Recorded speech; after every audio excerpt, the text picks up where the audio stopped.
Diego Simeone hints that he's going to believe in Atletico Madrid. Chelsea, please don't do it. And then Declan Rice to Chelsea, the harsh truth that everyone needs to accept. And Fikayo Tomori to Leeds might be off because of the Christensen injury. All this in one video. Here we go. Seriously, before we get started, help me out, hit the like button, subscribe to the channel if you're new, comment below, would you like Declan Rice at Chelsea? Because I'm not going to lie to you, after this harsh truth, whether you like it or you don't, you're just going to have to accept it. It's as simple as that. Let's go. Rice has been linked with Chelsea for nearly 18 months now, right? This has caused two spectrums of thoughts. Number one, Declan Rice is the missing piece to Chelsea and he's going to bring us the Champions League, he's going to win us everything, he is fantastic, creme de la creme. The other half, he's absolutely trash. He can't do it for Chelsea. He is not Chelsea quality. Chelsea would have never released him. He is just a Frank Lampard farm boy. Where do I stand with this? I'm in the middle. Personally, I think Declan Rice has got a lot of great attributes to him. He's great on the ball. He's a good disruptor of in the midfield. He can get around the pitch. But I didn't say world class. I didn't say unbelievable. I think he's good / great in those aspects. I think you put him in a Chelsea midfield around world-class players, he can do a job. My issues lie over here. My issue lies over here. Is his passing range effective enough to play at Chelsea? We already have N'Golo Kante, right? So any midfield that is going to contain Declan Rice and N'Golo Kante, in my opinion, cannot be a top side. Because you're not going to be creative enough, you're not going to be offensive enough, and under a press, you're going to struggle deeply. Whilst you can contain teams and hit teams on the break, that could work. However, Chelsea don't want to do that. Unless Chelsea go for a manager, hint, who was in the title, who's basically hinted that he's available at the end of the season. I wouldn't want that. You're going to hear my opinions on that later in the video. And for me, this is the biggest stumbling block. The second stumbling block that I have, I call it the Ben Chilwell syndrome. The Ben Chilwell syndrome is you overpay for an English premium honor player. You bring him in, he's very good, he's actually standard in his position, maybe even top 5 in the league, but when it comes down to it, he's just not good enough on the elite level. And that's exactly what Declan Rice is. You could bring Declan Rice in, but he shouldn't be starting from Chelsea from the outset. And this is what the board believe, and this is what Frank believes. The board believe 80 million is too expensive for Declan Rice. He isn't worth the money, he isn't worth the effort, and nor is he worth the £80 million outlay that they're going to have to cough up. Because, newsflash to every single one of you, West Ham is a Premier League club. Premier League clubs don't need P. They get guaranteed 200 million nearly of sponsorships and just by staying up and being active in the Premier League. West Ham just sold Haller for 22 million. They don't need money. I don't think they need money. COVID is not hitting them that hard. Frank Lampard on the outside views him as an integral piece, whether it's a centre-back or centre defensive midfield.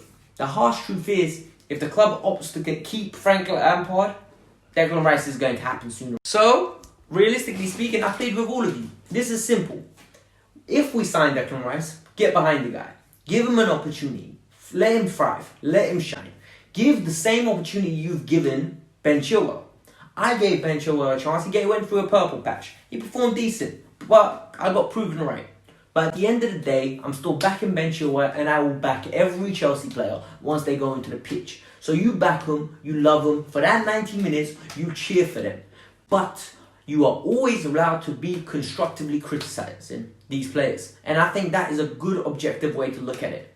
So the harsh truth is, we're going to sign Declan Rice at Frank's days. So let's get behind it. Let's not poo-poo too much on him because eventually you're going to have to take those words back. Sad but true. Story number 2 got me really worried. Look, this is a Chelsea type of move, right? So Chelsea in the last recent years have been moving away from the Antonio Conte style of manager into a more attacking, expansive, controlling style. So they went from Maurizio Sarri, who liked to dictate the possession, dictate the tempo, dictate the heart rate of the opposing team. You literally are in control of everything. You keep the ball to the point where they're chasing you at a 150, 160 heart rate.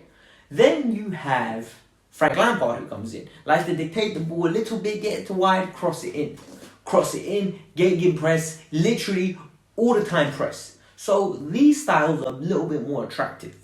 But Diego Simeone recently hinted that this is his final season at Atletico Madrid. Regardless if they win the title, if they win the Champions League, he wants out.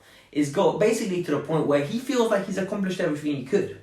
With his links with Inter Milan, it looks likely they could go there. But at the same time, Chelsea. It's Chelsea. Chelsea will happily jump on the big name. Don't be surprised if Chelsea wait till the end of the season, and if we don't achieve the goals that we want to achieve, they jump all over Diego Simeone, pay him the fortune, and just dump every single plan that we had. But this can't happen, guys. I'm not going to lie to you, because we have too many good players for this to happen. You know Lamar that played for Monaco? Yeah, I'm referring to him like that in the past tense because the guy stopped being a great footballer since he joined Atletico Madrid. He lost all his pizzazz, he hardly plays, he turned into a Yannick Carrasco. A player that works hard is William-esque. You don't want that in your team. You really don't want that. Look at João Felix. João Felix was meant to be one of the most reputed talents, right, in world football. Exciting. And now he hardly plays for them. He has to work for every single minute.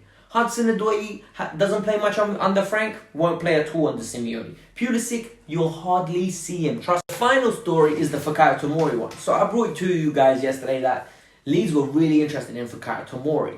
However, yes, once again, Fikayo Tomori is going to have to put his career on hold because Chelsea feel like, hold on, Andreas Christensen is injured. We only have Antonio Rudiger to cover it. What if something happens to one of the other three? All of a sudden, we don't have a centre-half. So now they're going to frown upon him going on loan and most probably block the move.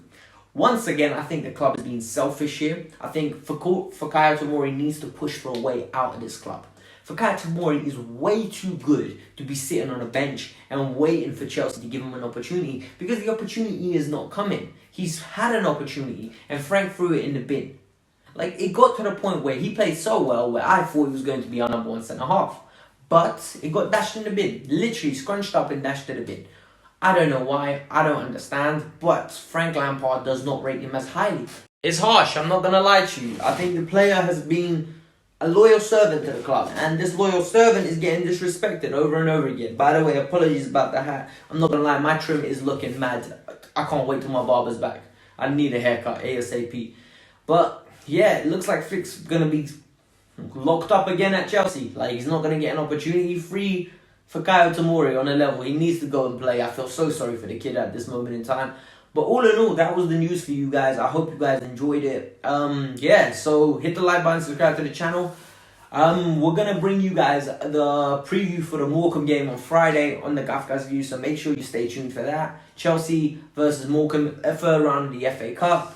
Then we're going to, hopefully the Premier League hurries up and comes back next week, midweek. So, till then, peace out. I'm out. Thank you for watching. Bye-bye.